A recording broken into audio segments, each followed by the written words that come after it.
Hi, everyone. Sorry I'm a few minutes late. It wasn't working, but I got it figured out. I'm Jamie. I'm so excited to be here with all of you in Brooke and Jason's group and talk dating and relationship tips.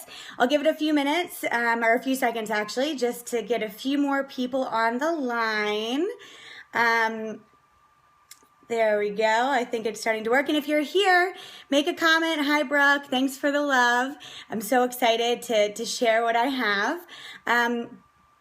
But while we're waiting, I'll go ahead and welcome everyone to the video. I'm so excited about the series that Brooke's doing. It was awesome listening to Kate last night. If you didn't get a chance, definitely watch the replay. It was so cool listening to her live group card reading. And I'm hoping to offer the same amount of inspiration today. So, let me go ahead and just get started. If you come on late, go ahead and catch the replay. But to introduce myself, I am Jamie DeMarco, and I am a dating and relationship coach, and I am the founder of Find Your Fairy Tale. And essentially what I do is I help women find their dream man and finally land that ideal relationship that they've been longing for, and honestly just become super irresistible in the process.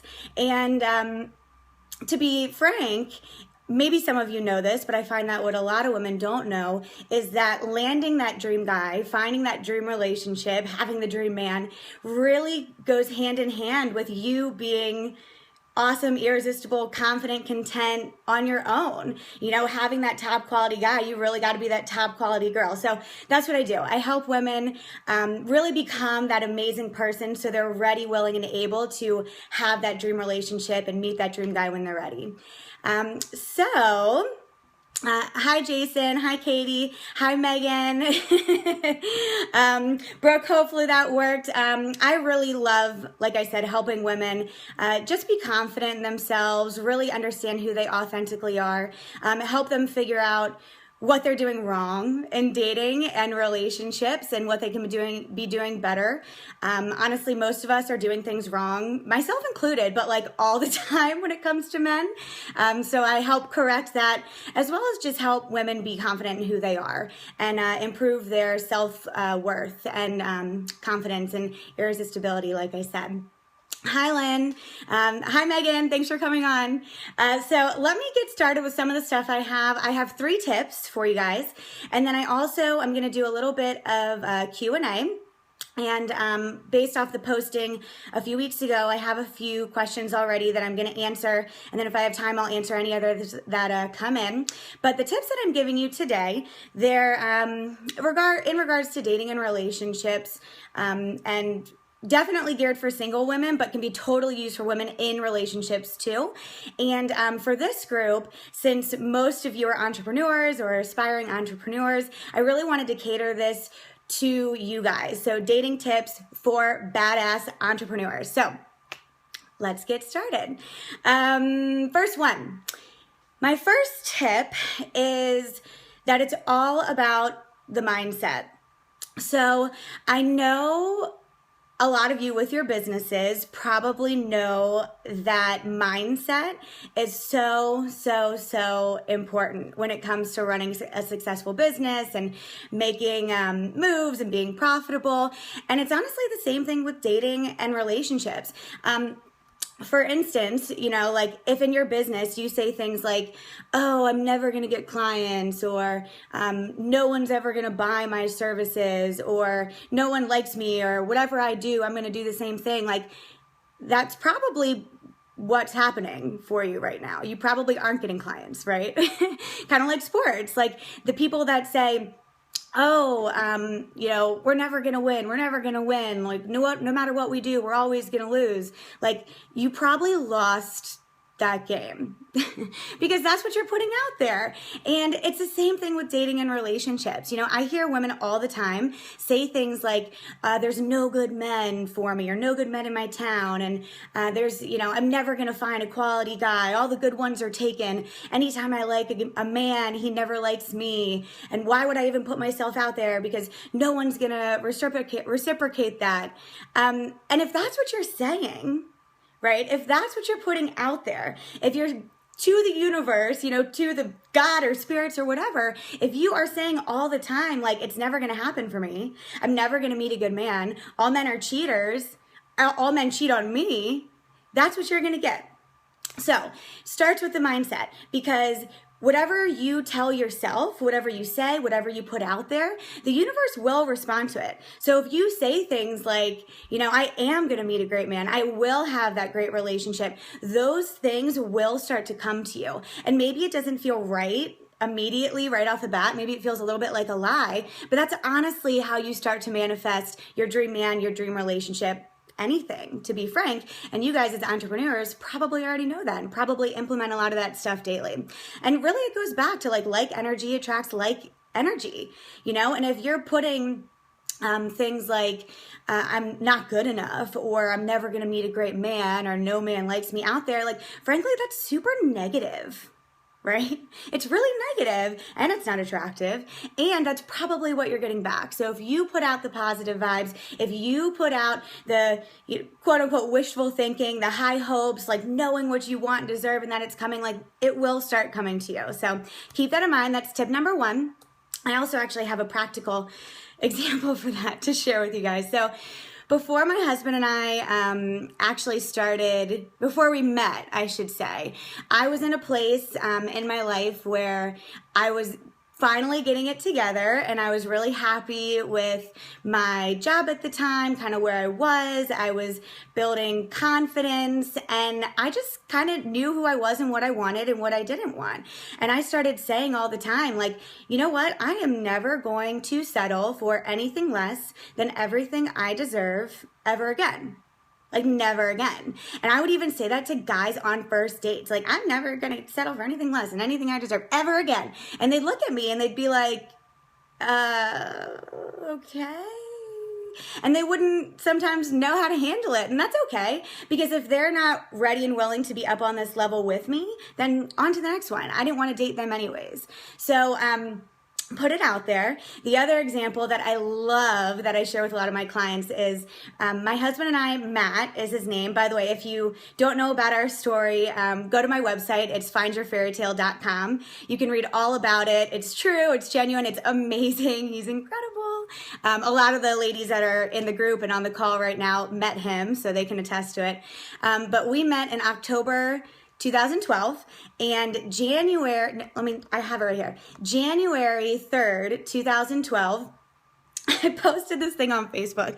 Actually, I can show you, I think. Hold on. Here we go. I posted, tell me if you guys can't see this. If not, I'll post in the group. Is it really so bad that my type is tall, dark, handsome, intelligent, athletic, suave, muscular, talented, mysterious, assertive, and sensitive? I mean, is it? I mean, like, half a joke, but like half not. Like, it was totally true. That's exactly what I wanted in a man. And the crazy thing is, so that's what, like 9 months before we met. The crazy thing is, again, ladies in the group can attest to this, Matt is totally every single one of those things. He really is like very sensitive and cries, but is also very assertive and mysterious and tall, dark, and handsome. And the thing is, like, he's a million more things than that too. But it just goes to show, put it out there, know what you want, say what you want, state what you want, keep positive, and it will come back to you. So, tip number 1, and I know there's a ton of comments, so hold on, I have to go back and read them all. Hi, Holly. Thanks for joining. I'm answering a lot of your questions at the end. Okay, Brooke, I'll work on Jason for you. Hey, Alex. Hey, Nikki. This is so fun. Hey, other Jamie. Yes, I love Jamie's. Thanks, Holly. Yes, Matt is amazing. Hi, Samantha. Okay, so tip number 1, covered. Tip number 2. Oh, and a lot of these tips, I should say, some of the questions that I got a few weeks ago, which were awesome questions, by the way, I kind of crafted what I was going to say today based off of those. So some questions I won't answer because I definitely am answering them in the tips, but if you need more clarification, just post. I'll go over them. But the next thing that I wanted to talk about was being open to all things unexpected. So what do I mean by that? Let me start with saying like a business example again, right? remember when you decided like you wanted to start a business or you wanted to do something new, and you probably had all these ideas in your head of like what you wanted it to look like, and you know, how it was going to play out and what you were going to do and whatnot. And now looking back, it's probably a little bit different, right? You know, I'm sure you had to learn and adjust, and maybe you thought you were going to do all one-on-one. Now you're like, that's a lot of work. Now you're doing info products. Maybe you're doing group coaching, but things have totally adjusted and shifted. That's just the natural way of things once you progress. But imagine if you had been really stuck with that initial mindset of, when you started, my business is going to look like this. Like, what if you never deviated from it? You probably wouldn't be where you're at now. You probably wouldn't be successful or on the path to success, right? So you had to be open to changes and unexpected things along the way. And granted, like, that's scary. Trust me, I know. Business, starting a business, it's ups and downs, and what is this? And I don't know if I like it, but maybe I do like it, and like all the time. But it's the same thing with dating and relationships. Like, sometimes you just have to be open to trying new things because you never know what's going to happen. It's the same thing like with the type, right? I think a lot of us have types or have had types in the past, or, you know, a type of guy that maybe you're drawn to or that you constantly go after or that you date, or maybe all your exes are kind of the same. And I would ask you, like, how has that been working out? Because unless, you know, you're already in a happy relationship, which is amazing, it's probably not worked out so well. So I would say, why would you continue trying to do the same thing and expect a different result, right? Isn't that like the definition of insanity? I think some of our coaches have said that a few times. But as more specifically with guys, like, I would say to be open to things and qualities that maybe you thought you didn't want in someone, or maybe you thought were a turnoff in someone. For instance, my husband. He is super nice and like really, really nice. He can totally be a stubborn ass like a lot of the time, which is fine. But he's really genuine. He's really nice. He's really, really generous, really generous. And when probably a year or two plus before we started dating and I met him, I was totally all about the bad boy. Like, oh, I like the bad boy. Like, he's mysterious. He's like suave. Like, oh, those are the ones I'm attracted to. Like, I can't help it that I'm attracted to those guys. Like, I can't help it that all the nice guys that really like me, like, I'm not attracted to them. But I found that these same patterns of these bad boy, mysterious assholes basically would keep breaking my heart or cheating on me. And I'm like wondering why it's not working. So I started to be open to different things, started to be open to, you know, maybe not so much my type right at the beginning. Because honestly, ladies, if you think about it, your type and what you're attracted to right off the bat is probably different than what you really want long-term in a relationship. Like, evaluate those things, you know? For me personally, bad boy, mysterious also could mean like player. And long-term in a relationship, I want someone that's loyal, committed, sensitive, tender, romantic, and like, that's usually not that initial type that I'm attracted to. So I kind of took a step back and I was like, I'm going to be open to new things. So when I met my husband, like, he was super nice. And a few years prior, I may have even been like, oh, you know, he's hot, but like, he's so nice. And those nice guys, I can just walk all over them. So like, I don't even know if I want to give that a shot because I like this other type of guy.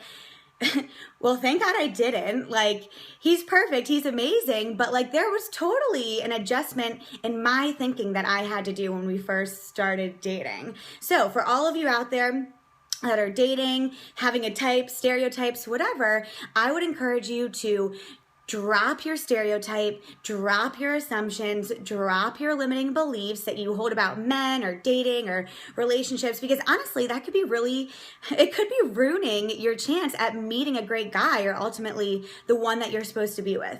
You never know. So that was my point with that. Let me go back with the comments. I just get so into this.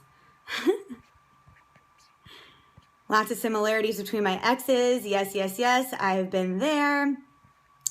Holly, I got you, girl. We'll go over some of your questions at the end. I know it's terrifying letting someone in, but we'll talk more about it. Hi, Sarah. Hi, Lauren. Hi, Carol. Alex says, I need to change my mindset. I meet people, but not perfection. And I think I should settle. Hell no, I want the